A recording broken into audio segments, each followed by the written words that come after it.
వేద పండితులచే శుభకార్యాలు పూజలు హోమాలు జాతకాలు ఆఫీస్ పూజలు చేయించుట కొరకు పూజారీస్.com. నమస్కారం, వెల్కమ్ టు సుమన్ టీవీ. నేను గీతాంజలి. ప్రస్తుతం మనతో పాటు శ్రీచక్రపీఠ వ్యవస్థాపకులు, ప్రముఖ జ్యోతిష్యులు, అందరికీ సుపరిచితులైన వ్యక్తి శ్రీ ప్రదీప్ జోషి గారు. వారితో మాట్లాడదాం. గురుగారు నమస్కారం అండి. సెప్టెంబర్ 2, 3 2 రోజులు అమావాస్య ఉన్నట్టుగా క్యాలెండర్లో మేము చూస్తున్నామండి. అయితే ఈ అమావాస్యని ప్రత్యేకించి ఒక పేరుతో పిలుస్తారని, చాలా శక్తివంతమైందని ఈ వార్తలు కూడా వింటున్నాం. అసలు అమావాస్య 2వ తారీఖా 3వ తారీఖా? ఆ రోజున చేయవలసిన పనులేంటి, చేయకూడనివి ఏంటి వివరించండి. శ్రీ గురుభ్యో నమః. శ్రీమాత్రే నమః. ఘంటాశూలహలా నిశంఖముసలే చక్రం ధనుస్సాయకం హస్తాబ్జైర్దదతిం ఘనాంత విలసత్ శీతాంశుతుల్య ప్రభాం గౌరీ దేహ సముద్భవాం త్రిజగతాం ఆధారభూతామహాం పూర్వామత్ర సరస్వతీమనుభజే శుంభాది దైత్యార్థినీం. శ్రీమాత్రే. ఇప్పటి వరకు నేను చదివిన శ్లోకము చాలా అద్భుతమైన శ్లోకం. అమ్మవారి యొక్క తత్వస్వరూపాన్ని చూపించే శ్లోకం అది. ఘంటాశూల హలాని శంఖముసలే అంటే శంఖం పట్టుకుంది, ముసలం పట్టుకుంది, హలము పట్టుకుంది, ఆయుధాలన్నీ పట్టుకుంది అమ్మవారు. గౌరీ దేహ సముద్భవం అంటే గౌరీదేవి, ఆ గౌరాంగము అనేటువంటి అమ్మవారి యొక్క శరీరం నుంచి, గౌరీదేవి యొక్క శరీరం నుంచి బయటకు వచ్చింది. గౌరీదేవి అంటే కాళికాదేవి. ఆ యొక్క మహాకాళి శివుని యొక్క అర్ధాంగి యొక్క తత్వస్వరూపం నుంచి బయటకు వచ్చినటువంటి త్రిజగత్ స్వరూపం. అలాంటి శక్తి స్వరూపమైనటువంటి అమ్మవారిని నేను ధ్యానిస్తున్నాను చెప్పడం జరిగింది. ఎందుకో ఈ శ్లోకంతో ఎందుకు ప్రారంభం చేస్తున్నాను అంటే, అమావాస్య పౌర్ణమి ఇవి చాలా కీలకమైనటువంటి మనిషి శరీరానికి, ఈ భూగోళానికి అమావాస్య పౌర్ణమిలు చాలా అద్భుతమైనటువంటి రోజులు. పౌర్ణమి మనకి అద్భుతమైనటువంటి పాజిటివ్ ఎనర్జీ ఇచ్చేటువంటి సమయము. అమావాస్య నెగిటివ్ ఎనర్జీ మొత్తం కూడా తొలగించుకోవలసిన సమయం. పాజిటివ్ ఎనర్జీ రావడం వేరు, నెగిటివ్ ఎనర్జీ పోవడం వేరు. నెగిటివ్ పోవాలి, కష్టాలు పోవాలి, దుఃఖాలు పోవాలి, ఇవన్నీ జరగాలి అని అంటే అమావాస్య తిథి. అమావాస్యకి అధిష్టాన దేవత కాళికాదేవి, పౌర్ణమికి అధిష్టాన దేవత శివుడు అవుతాడు. అలాగే సాత్విక తత్వస్వరూపమైనటువంటి మహాలక్ష్మి అవుతుంది. అలాగే పార్వతీదేవి కూడా అవుతుంది, లలితాదేవి కూడా అవుతుంది.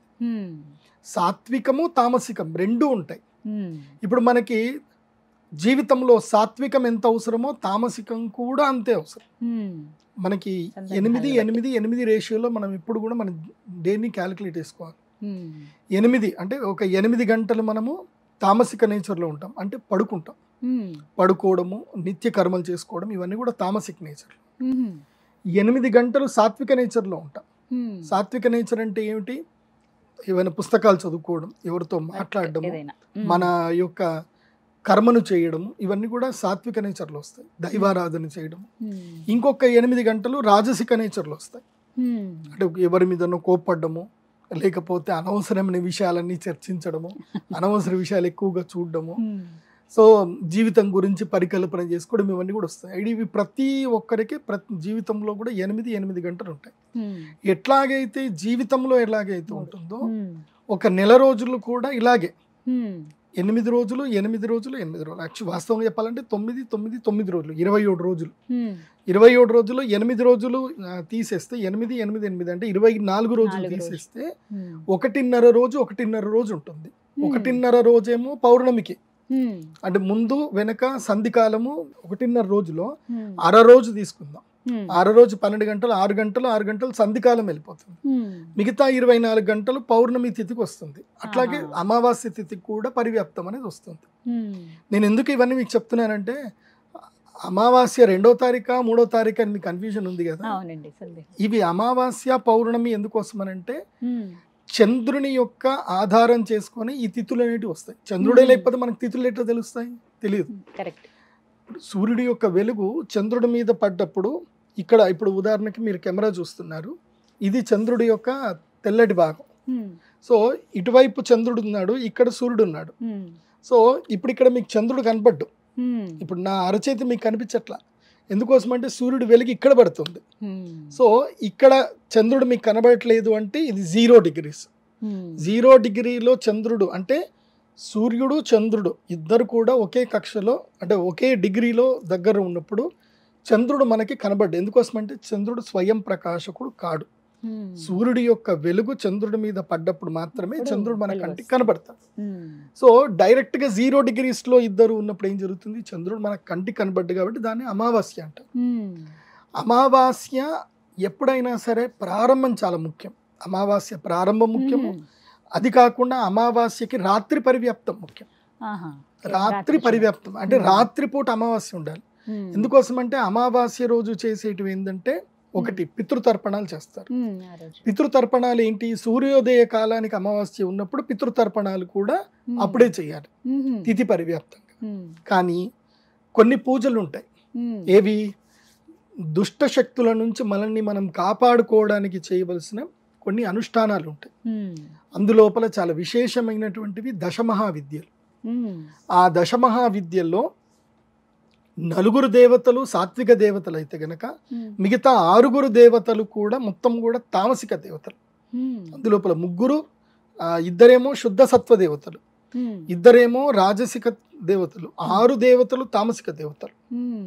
ఒకటి తారాదేవి, బగళాముఖి, ధూమావతి, చిన్నమస్త. ఈ 4 దేవతలు మాత్రం పూర్తిగా తామసిక దేవతలు. అందులోపల మహాకాళి తామసిక దేవతలు, మాతంగి, భువనేశ్వరి వీరిద్దరు కూడా రాజసిక దేవతలు మాతంగి. ఆ తర్వాత కమలాత్మిక మహాలక్ష్మీదేవి ఉంటుంది. కమలాత్మిక మహాలక్ష్మీదేవి ఏమో త్రిపుర సుందరి అమ్మవారు. వీళ్ళు ఏంటంటే సాత్విక దేవతలు. ఇలా జగదంబకు సంబంధించిన దశమహావిద్యలు మనకు అన్ని కూడా దేవీ రహస్యంలో తెలియజేయబడతాయి. ఇప్పుడు అమావాస్య తిథి రోజు మనం ఏం చేయాలి అంటే మన యొక్క జీవితంలో ఇప్పుడు నెగిటివ్ అనేది ఎక్కడి నుంచో రాదు, మన ఆలోచనలో నుంచి కూడా వస్తుంది. ఈ అమావాస్యని ఏమంటారండి? ఈ అమావాస్య సోమవతి అమావాస్య అంటారు. సోమవతి అంటే సోమవారము అమావాస్య తిథి గనక కలిసి వస్తే దాన్ని సోమవతి అమావాస్య అంటారు. అదే సోమవారం అదే అమావాస్య మంగళవారంతో కలిసి వస్తే భౌమావాస్య అంటారు. అలాగే అమావాస్య ఆదివారం కలిసి వస్తే భాను అమావాస్య యోగం అంటారు. ఈ 3 యోగాలు ఉపయోగపడతాయి. మిగతా వారాలకి అంటే బుధవారం అమావాస్య కలిసి వస్తే పెద్దగా ఏం ప్రయోజనం ఉండదు, గురువారం కలిసి వస్తే పెద్దగా ఏం ప్రయోజనం ఉండదు. కానీ గురువారం అమావాస్య కలిసి వస్తే ఒక లక్ ఉంటుంది. ఏమిటి అంటే మనం బంగారం విడిపించుకోవాలి అనుకుంటే గురువారం అమావాస్య రోజు వెళ్ళి డబ్బులు కట్టాలి, విడిపించుకోవచ్చు. ఇంకా అంటే మనకి డబ్బులు వచ్చేస్తాయి, తొందరగా విడిపించుకునే శక్తి వస్తుంది. గురువారం అమావాస్య రోజు బంగారం విడిపించుకోవాలి. బంగారం కానీ అప్పులు కానీ ఏమన్నా ఉంటే ఆ రోజు వెళ్ళి అప్పు తీర్చాలి. ఇప్పుడు ఉదాహరణకి మీ దగ్గర 1 లక్ష రూపాయలు తీసుకున్నాం అనుకోండి, నా దగ్గర అసలు డబ్బులు లేవు, అసలు సోర్సెసే లేవు. మీరు కూడా నా బాధను అర్థం చేసుకుంటున్నారు. అరే నీకు ఏదైనా మంచిగా అయితే బాగుండు అని మీరు కూడా అనుకుంటారు. ఎందుకోసం అంటే మీకు డబ్బులు రావాలి. మీరు ఎవరికైతే డబ్బులు ఇచ్చారో వాళ్ళకి మేలు జరగాలని మీరు కోరుకుంటేనే కదా వాళ్ళకి డబ్బులు వచ్చేది. మీరు వాడు నాశనం అయిపోవాలనుకుంటే వాడు నాశనం అయితే మీకు డబ్బులు రావు కదా. అలాంటి ఆ గురువారం అమావాస్య రోజున ఏం చేయాలి అంటే వాళ్ళకి చెప్పి, లేదంటే వీళ్ళైనా సరే మీరు ఇది తెలుసుకోండి, గురువారం అమావాస్య రోజు మీకు ఎంత శత్రువైనా సరే మీరు అప్పు తీర్చుకోవాలన్న ఉద్దేశం మీకుంటే మీరు వెళ్ళి ఒక 100 రూపాయలైనా వాళ్ళకి ఇవ్వండి. అంటే 9 సంఖ్యలు ఇవ్వాలి. అంటే 9 రూపాయలు ఇవ్వండి, 18 రూపాయలు ఇవ్వండి, 36 రూపాయలు ఇవ్వండి, 9 సంఖ్యలో డబ్బులు ఇవ్వండి. ఇచ్చేస్తే వెంటనే అప్పు తీర్చే శక్తి మీకు వచ్చేస్తుంది. అలా బంగారం గోల్డ్ లోన్ తీర్చుకోవాలని అరువు చేయాలి గురువారం అమావాస్య. శుక్రవారం అమావాస్య వచ్చింది, సిరి సంపదల సిద్ధి కలగాలి అని అంటే కమలాత్మికాదేవి యొక్క తంత్ర ప్రయోగము శుక్రవారం అమావాస్య రోజు చేయాలి, సంపదలు కలగడానికి, సౌభాగ్య యోగ సిద్ధి కలగడానికి. శనివారం అమావాస్య, శనివారం అమావాస్య వస్తే అరిష్టాలన్నీ పోవడానికి అరిష్ట నివారణం చేసుకోవాలి. ఆదివారం అమావాస్య వచ్చింది, సిద్ధి పొందడానికి చేసుకోవాలి. చాలా విశేషం సిద్ధి పొందడానికి. ఆదివారం అమావాస్య వస్తే సిద్ధులు పొందొచ్చు. అంటే అణిమాది అష్టసిద్ధులు అంటారు కదా, సిద్ధులు పొందడానికి దైవ అనుష్ఠానం చేసుకోవచ్చు. దానికి రుద్రయామల తంత్రం చెప్తారు. సోమవతి అమావాస్య వస్తుంది. సోమవతి సోమవారం ఏ దేవుడికి అని అంటే శివుడికి ఆరాధన. చంద్రుడి యొక్క అధిష్టాన దేవత ఈశ్వరుడు కాబట్టి మనము శివారాధన ఏది చేసినా సోమవారం చేస్తాం. అందులోను శ్రావణ మాసంలో చిట్ట చివరి సోమవారము అమావాస్యతో కలిసి వచ్చింది కాబట్టి లయకారకుడు శివుడు, లయకారకుడు కాబట్టి లయం అవ్వాలి అంటే మన యొక్క అరిష్టాలు మొత్తం పోవాలి, శత్రుబాధలు మొత్తం పోవాలి అని అంటే సోమవారం రోజున సోమవతి అమావాస్య రోజున బగళాముఖి సాధన చేయాలి. బగళాముఖి. బగళాముఖి అంటే అర్థం ఏమిటంటే గనక అమ్మవారు నాలుకను పట్టుకొని, శత్రువు యొక్క నాలుకను పట్టుకొని గదతోటి మోపుతుంది. అలాగే ఖడ్గముతో నాలుకని కత్తిరిస్తుంది. ఆ నాలుకని కూడా చేయితో పట్టుకోదు, అడుకొత్తెరతో పట్టుకుంటుంది. క్లిప్ ఉంటుంది ఇట్లా, ఇలా అడుకొత్తెరతో నాలుకని పట్టుకొని బయటకు లాగి కట్ చేస్తుంది. ఆ మంత్రం కూడా అట్లాగే ఉంటుంది. హ్లీం బగళాముఖ్యై నమః సర్వదుష్టానాం. సర్వదుష్టానం ఎవడైతే నీకు దుష్టుడో అంటే నీ యొక్క కీడును కోరుకుంటున్నాడో అలాంటి సర్వదుష్టానం వాచం అంటే వాక్కుని, ముఖం వాచం ముఖం మర్దయ మర్దయ జిహ్వాం కీలయ అంటే నాలుకను పట్టుకొని లాగేసే, జిహ్వాం కీలయ కీలయ క్లీం ఓం స్వాహ అని చెప్పి దాని యొక్క మూల బీజాక్షర మంత్రం మనకి దేవీ రహస్యంలో రుద్రయామణ తంత్రంలో ఉంటుంది. ఈ మంత్రానుష్ఠానంతో అమ్మవారి యొక్క యంత్రం ఉంటుంది. ఆ యంత్రమును యొక్క ధారణ చేసుకొని ఎవరైతే ఈ యొక్క సోమవారము బగళాముఖి దేవి ఆరాధన చేస్తారో తెల్ల ఆవాలు, జటామాంసి, నల్ల నువ్వులు, అదేవిధంగా రావి ఆకులు, ఇంకా కొన్ని విశేషమైన పదార్థాలు ఉంటాయి. ఇంకేంటి, ధూపం ఉంటుంది, సాంబ్రాణి ఉంటుంది. సో ఈ విశేషమైన పదార్థాలన్నీ కూడా వేస్తూ ఆ బగళాముఖి దేవి సాధన చేసుకోవాలి. ప్రతి మానవుడు బగళాముఖి సాధన చేసుకున్నట్లయితే వాళ్ళకున్న శత్రువుల భయం మొత్తం కూడా పోతుంది. అంటే సాధారణ వ్యక్తులు ఇప్పుడు మాలాంటి వాళ్ళు ఎలా సాధన చేయాలండి? గురుముఖత చేయాలి. ఎప్పుడైనా చెప్తున్నాను, నేను మీ అందరికి కూడా చెప్పేది ఏంటంటే ఏదైనా గొప్ప విద్యలు వారాహీదేవి కానీ, మాతంగి కానీ, చిన్నమస్తా కానీ, ధూమావతి కానీ ఏ అమ్మవారి సాధన చెయ్యాలన్నా గురుముఖతనే చెయ్యాలి. ఈవెన్ మేము నేర్చుకున్నా సరే మేము మా గురుముఖతనే చేస్తాం. ఇంత మేము అనుష్ఠానం చేసుకున్నా మేము మా గురువును తలుచుకొని గురువు ద్వారా నేర్చుకొని మా గురువు గారు అప్రూవల్ ఇస్తేనే మేము స్టార్ట్ చేస్తాం. గురుముఖత చెయ్యాలి, గురుముఖత లేకుండా చేయకూడదు. చాలా మంది ఈ మధ్య వీడియోలు చేస్తా ఉన్నారు, వాళ్ళ ఇంట్లో ఇట్లా చేసుకోండి అట్లా చేసుకోండి ఈ మంత్రం చెప్పుకోండి అని చెప్తారు.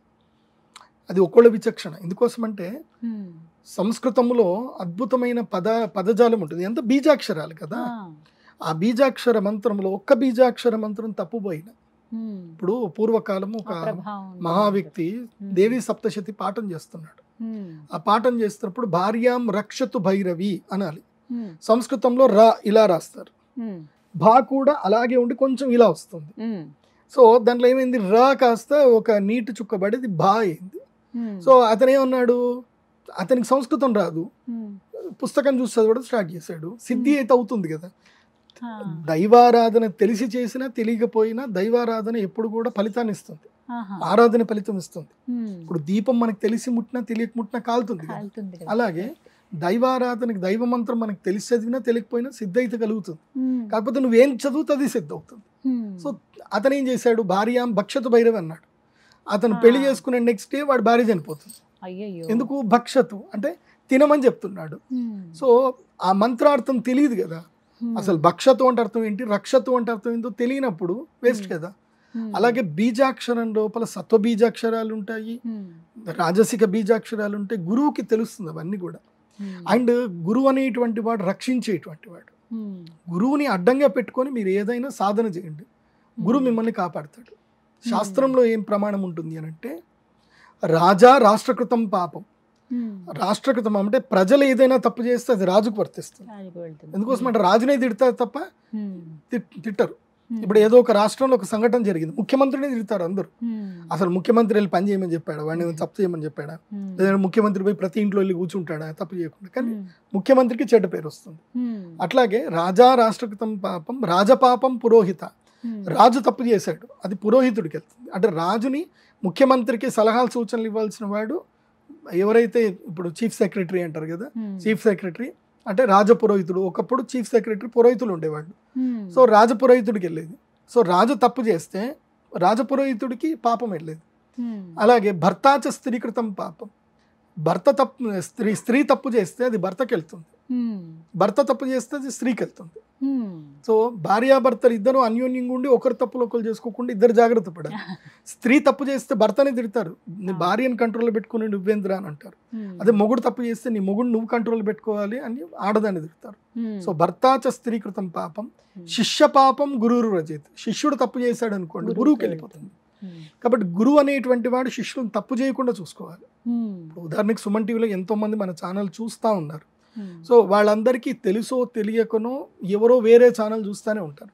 కానీ ఒక గురువుగా నా బాధ్యత ఏంటంటే మీ అందరికీ మంచి చెప్పడం నా బాధ్యత. మీ అందరికీ మేలు జరగాలి.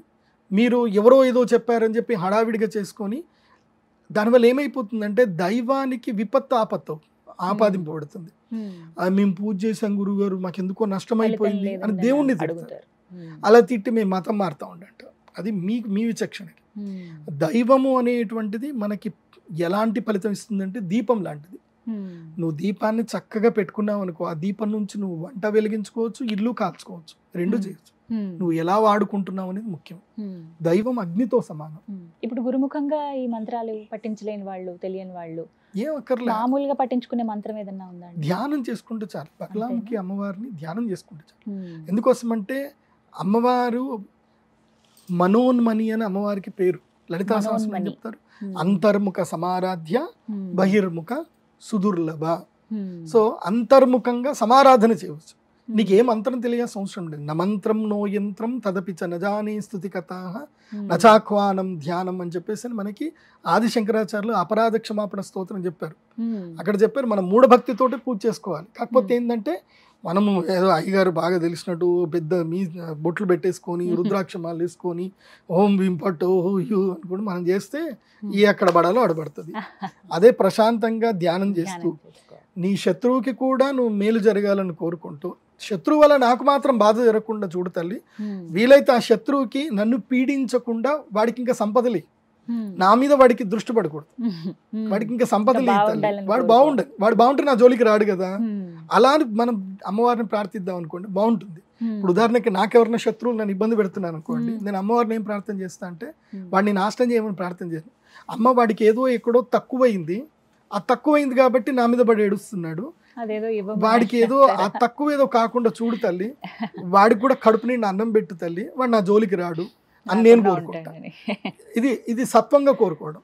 శత్రువుని కూడా మేలు కోరుకోవడం అనేది సత్వం. ఎందుకోసం అంటే ఎవరికైనా ఆకలి బాధ ఉంటుంది, వాడు ఆకలి బాధ కోసం వస్తాడు. దానికి మించి వచ్చాడు అనుకో, అమ్మవారు ఉంది, షీఈస్ ద యూనివర్సల్ జడ్జ్. ఆమెకు తెలుసు ఏది జరగాలి, ఎవరిని ఎక్కడ తొక్కాలి, ఎవరిని ఏం చేయాలి, అమ్మవారికి తెలుసు. అందుకే సోమవతి అమావాస్య రోజు నేను మా అమ్మవారి యొక్క శ్రీచక్ర పీఠంలో బగలాముఖి తంత్ర పూజ చేయిస్తున్నా. అందులోపల విశేషంగా బగలాముఖి అమ్మవారి యొక్క లాకెట్ ఉంటుంది, ఒక యంత్రం ఉంటుంది. ఆ యంత్రము నేను తయారు చేశాను. ఆ యంత్రము రుద్రయామల తంత్రం నుంచి ఆ యంత్ర సాధన చేసి తయారు చేసాం. ఆ యంత్రము ఇవ్వడం జరుగుతుంది. అమ్మవారి యొక్క బగలాముఖి మాల ఉంటుంది, విశేషంగా అమ్మవారి యొక్క సాధన చేసినటువంటి పసుపుమాల ఉంటుంది. ఆ మాల అది వేసుకొని సాధన చేయాలి. ఈ మంత్ర సాధన ధ్యానం చేయాలి. ప్రతిరోజు 15 నిమిషాల పాటు ధ్యానం చేయాలి. ప్రతిరోజు ధ్యానం చేయాలి. అంటే శత్రు బాధ, రుణ బాధ, ఏదైనా కోర్టు కేసులు, ఇప్పుడు అనవసరమైన కోర్టు కేసులు ఎన్ని పెరిగిపోతున్నాయి. ఎవరికైనా కోపం వచ్చిందంటే వెళ్తాడు, ఎఫ్ఐఆర్ ఫైల్ చేసేస్తారు. పాపం పోలీసులు కూడా ఏం చేయలేరు. ఎందుకోసం అంటే వాళ్ళకి నిజ నిర్ధారణ చేసే అధికారం వాళ్ళకి లేదు. ఒకళ్ళు వెళ్ళి కంప్లైంట్ చేస్తున్నారు అంటే అది ఏందో వాస్తవం అయినా కాన వాడేదో చిన్న సాక్ష్యాలు సబ్మిట్ చేస్తే ఎఫ్ఐఆర్ చేసేయాలి, వాళ్ళ బాధ్యత చేసి కోర్టుకు పంపించేసేయాలి. కోర్టు చుట్టూ తిరగాల్సి వస్తుంది. అది నిజం లేదు కానీ తిరగాల్సి వస్తుంది. అలాంటి బాధలు ఉన్నాయనుకోండి, అమ్మవారిని అడగాలి. ఇంకెవరిని అడుగుతారు చెప్పండి ప్రపంచం? ఇప్పుడు న్యాయమూర్తి కూడా మనకి దైవంతో సమానమే. కానీ న్యాయమూర్తి దగ్గరికి వెళ్ళాలంటే 5 ఏళ్ళు 10 ఏళ్ళు టైం పడుతుంది. ఆ లోపల జీవితాలు అయిపోతాయి కదా. ఉదాహరణకి ఇప్పుడు వివాహానికి సంబంధించిన కేసులు ఉన్నాయి. ఒకళ్ళు కేసు వేశారు, అతను ఇంకేముంది, వాళ్ళు ఇటు పెళ్లి చేసుకోరు, ఇటు సంసారం చేయలేరు, ఇటు ఒక్కళ్ళతోటి కలిసి ఉండలేరు, ఇటు ఇంకోళ్ళతోటి ఉండలేరు, ఇటు పిల్లలు కనలేరు. 5 ఏళ్ళు 10 ఏళ్ళు జీవితాలు మొత్తం అయిపోతున్నాయి. సో అలాంటి సమస్యలు ఇంకా చాలా మంది కొన్ని రకాల సమస్యలు. కొంతమంది ఆడపిల్లలకు ఇంట్లోనే సమస్యలు, ఇంట్లోనే శత్రువులు ఉంటారు, బయటకు చెప్పుకోలేరు. ఇంట్లోనే శత్రువులు ఉంటారు. మేనమామల శత్రువు ఉండొచ్చు, మామయ్యల శత్రువులు ఉండొచ్చు, లేదా చిన్నాన శత్రువు అవ్వచ్చు, అన్నదమ్ములు కూడా శత్రువులు అవ్వచ్చు. ఎందుకోసం అంటే కలికాలం ఇది. కృష్ణుడు ఎప్పుడో చెప్పాడు, భాగవతంలో చెప్పారు. నారదుడు కలికాలం ఎలా ఉంటుందని చెప్తే అందరూ భయపడిపోయారట. అమ్మో కలికాలమా దేవుడమ్మా, కలికాలంలో మాత్రం జన్మనివ్వక దేవుడా అని దండం పెట్టుకున్నారట. కలికాలం అంత భయంకరంగా ఉంటుంది, వావి వరుసలు ఉండవు కలికాలంలో. సో అలాంటి కలికాలములో మనము ఏదైనా సమస్యల నుంచి బయటపడాలంటే అందుకే బగలాముఖి అమ్మవారే మనకి అనుగ్రహిస్తుంది. కాబట్టి బగళాముఖి సాధన చేయాలి. అమ్మవారిని అలా స్మరించుకుంటూ ఉండాలి ఆ రోజున స్మరించాలి. ప్రత్యేకించి. ఇక 3వ తారీఖు మనకేమి పట్టు ఉండదండి ఇంకా? 3వ తారీఖు శ్రాద్ధ కర్మలు ఎవరైనా చెయ్యాలి అనుకుంటే 2వ తారీఖు కూడా చేసుకోవచ్చు. పితృదేవతలకు తర్పణాలు ఎవరైనా వదిలేది ఉంటే 3వ తారీఖు కూడా తర్పణాలు వదులుకోవచ్చు. తర్పణాలు వదలడానికి తప్ప 3వ తారీఖు ఎలాంటి సాధనలు చేయడానికి, అమావాస్యకు సంబంధించిన సాధనలు చేయడానికి పనికిరాదు. 2వ తారీఖే సోమవతి అమావాస్య. 3వ తారీఖు మాత్రం భౌమావాస్యాం నిశాం అగ్రే చంద్రే శతభిషాంగతే అని శాస్త్రం చెప్తుంది. చంద్రుడు శతభిష నక్షత్రంలో వచ్చి అది మంగళవారం అయ్యి అది నిశాం అగ్రే అంటే సాయంత్రము 6 గంటలకి 5:30 నుంచి 6 గంటల మధ్యన ఉంటే అది అద్భుతమైన యోగం. అది ఇప్పుడు లేదు. అది వచ్చినప్పుడు నేను మీకు మళ్ళీ ఉదయమే కాబట్టి చేయండి. అమ్మవారిని తలుచుకుంటే చాలు ఈ సోమవతి అమావాస్య రోజు. వివరించారు గురుగారు. నమస్కారం అండి. శ్రీమాత్రి.